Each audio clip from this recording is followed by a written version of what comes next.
बदमाश बच्चा यदि खेल में हार जाता है तो वह खेल को बिगाड़ देता है। इसी तरीके का घटनाक्रम आगामी विधानसभा चुनाव में होता नजर आ रहा है।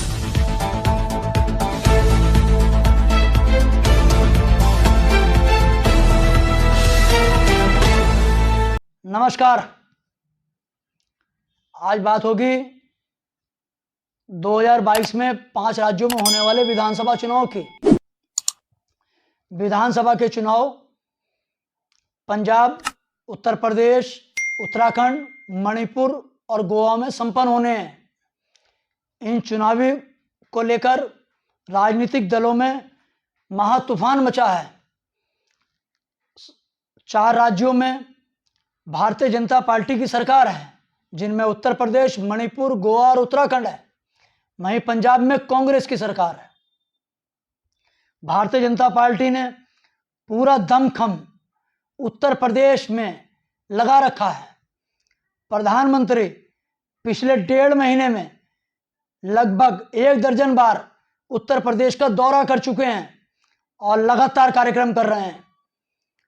लेकिन एक जो मैंने शुरू में कहा था कि जो बच्चे खेलते हैं, जब छोटे छोटे बच्चे वो खेलते हैं, तो आप याद करिए, सब आप लोग भी अभी के बच्चे होंगे, जो बच्चा सबसे बड़ा शैतान होता है, वो शैतान बच्चा खेल को कहता है तो मुझको भी खिलाओ, नहीं तो मैं खेल बिगाड़ूंगा। और बच्चे उसको खिला लेते हैं। और बच्चा यदि वो हार जाता है उस खेल में, तो वो पूरे खेल को फिर भी बिगाड़ देता है। खिलाओगे, हारेगा तब खेल बिगाड़ेगा, नहीं खिलाओगे तब भी खेल बिगाड़ेगा। ऐसे ही हालात उत्तर प्रदेश की राजनीति में बने हुए हैं। उत्तर प्रदेश में भारतीय जनता पार्टी की सरकार है और योगी आदित्यनाथ जी मुख्यमंत्री की कुर्सी पर विराजमान है। 4.25 साल तक तो विकास का काम जो था वो सबने देखा है उत्तर प्रदेश में। और उत्तराखंड में की स्थिति यह है कि 5 साल में 3 मुख्यमंत्री विराजमान, तीसरा इस समय कुर्सी पर बैठा है। भारतीय जनता पार्टी को हर हालत में उत्तर प्रदेश और उत्तराखंड की कुर्सी चाहिए। किसान आंदोलन ने भारतीय जनता पार्टी का गणित बिगाड़ दिया है।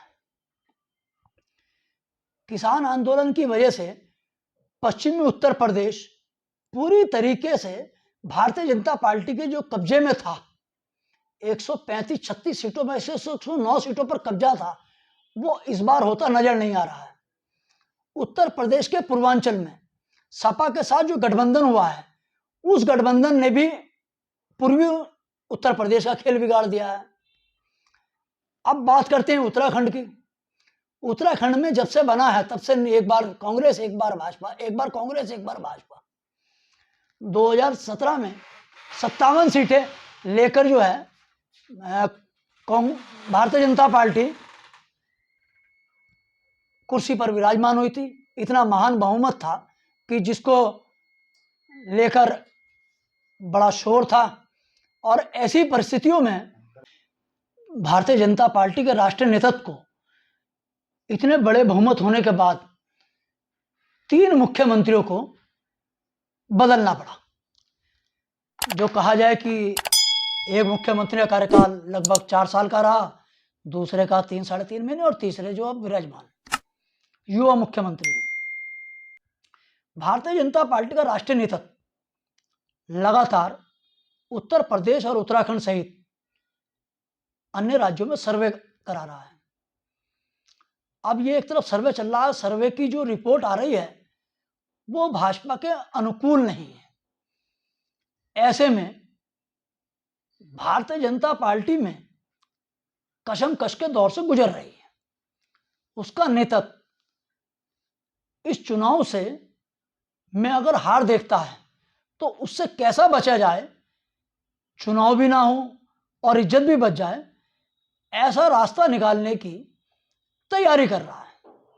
इसी बीच हमारे यहाँ कोरोना की दस्तक तीसरे चरण की हो चुकी है ओमिक्रॉन नाम का नया एक कोरोना का आ गया है, उसके मरीज तो आ ही रहे हैं, वहीं पुराने कोरोना डेल्टा के मरीजों की संख्या में लगातार इजाफा हो रहा है।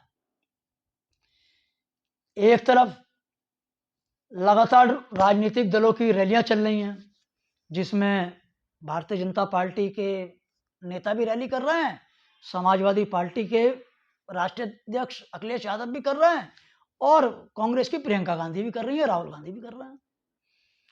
रैलियां चल रही हैं, रैलियों में जो कोरोना का एक नियम है 2 गज की दूरी, मास्क है जरूरी, वो नियम जो है केवल नारों में ही तो बनकर रह गया है। रैलियों में कहीं कोई दूरी और मास्क जरूरी जैसी कोई बात नहीं है। अब उठता है कि कोरोना के लगातार मरीज बढ़ रहे हैं, और ये मरीज उत्तराखंड में लगातार जैसे जांच हो रही है तो लगातार बढ़ते जा रहे हैं, दिल्ली में बढ़ रहे हैं। उत्तर प्रदेश के आंकड़े कोरोना से जुड़े हुए अभी नहीं आ रहे हैं।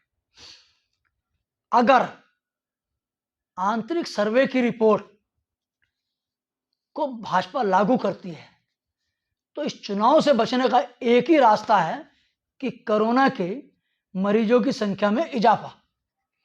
आप मान लीजिए कि 2022 1 जनवरी तक अगर कोरोना के मरीजों के आंकड़ों में वृद्धि होती है और सही ढंग से सीढ़ी पे कोरोना चढ़ता जाता है, कुछ समाचार पत्रों ने तो तीसरी लहर का फरवरी में दावा भी किया है, उसमें चिकित्सकों की तरफ से है कि तीसरी लहर फरवरी में आ जाएगी। तो आप मान लीजिए कि उत्तर प्रदेश, उत्तराखंड, पंजाब, गोवा और मणिपुर के विधानसभा चुनाव संपन्न नहीं होंगे। इन 5 राज्यों में राष्ट्रपति शासन लागू होगा। इसका मुख्य आधार चुनाव आयोग को बनाया जाएगा। चुनाव आयोग एक स्वतंत्र संस्था है, लेकिन पिछले चुनाव में हाई कोर्ट ने, मद्रास हाई कोर्ट ने कहा था कि चुनाव होने की वजह से कोरोना के मरीज बढ़े और कोरोना में बहुत सारे लोगों की जानें गई, तो क्यों ना चुनाव आयोग पर हत्या का मुकदमा चलाया जाए। इस तरीके का हाई कोर्ट की टिप्पणी को आधार बनाया जाएगा और इन 5 राज्यों के चुनाव को लंबे समय के लिए या कोरोना कंट्रोल होने तक के लिए टाल दिया जाएगा, जिसके पीछे मकसद होगा कि केवल जो जनता आज भारतीय जनता पार्टी के खिलाफ मुखर है, जिसमें महंगाई मुद्दा है, बेरोजगारी मुद्दा है, रोजगार की समस्या है, और उसके साथ साथ किसानों का गुस्सा है, महिलाओं की शिक्षा सुरक्षा की बात है, शिक्षा स्वास्थ्य की व्यवस्था की बात है।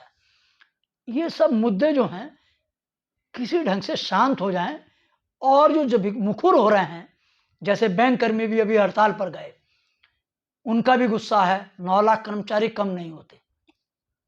इसी के साथ साथ रेलवे वाली बात है, मजदूरों का लेबर एक्ट चेंज हो रहा है। तो इन सबके साथ साथ जो ये परिस्थितियां बन रही हैं, इनको शांत करने के लिए ये भी संभव है कि इन विधानसभा चुनाव को कोरोना की आड़ लेकर टाला जा सकता है, और इन 5 राज्यों में राष्ट्रपति शासन, मतलब पर्दे के पीछे से भाजपा का शासन होगा। तो फिर वही बात कहूंगा कि बच्चा कहता है कि तो मुझको खिलाओ नहीं तो खेल बिगाड़ूंगा। तो यहां में यही बात होगी कि या तो हमको जिताओ, और हमको नहीं जिताते तो हम चुनाव भी नहीं होने देंगे। इसकी संभावना से किसी भी सूरत तक इनकार नहीं किया जा सकता है। आपको वीडियो कैसा लगा, आप कमेंट सेक्शन में जाकर अपने विचार व्यक्त कीजिए, और चैनल को सब्सक्राइब करते हुए बेल आइकन का बटन दबाकर जन सरोकार से जुड़ी हुई आजाद पत्रकारिता को सहयोग देने का कष्ट करें, यही आपसे अनुरोध है। बहुत बहुत धन्यवाद।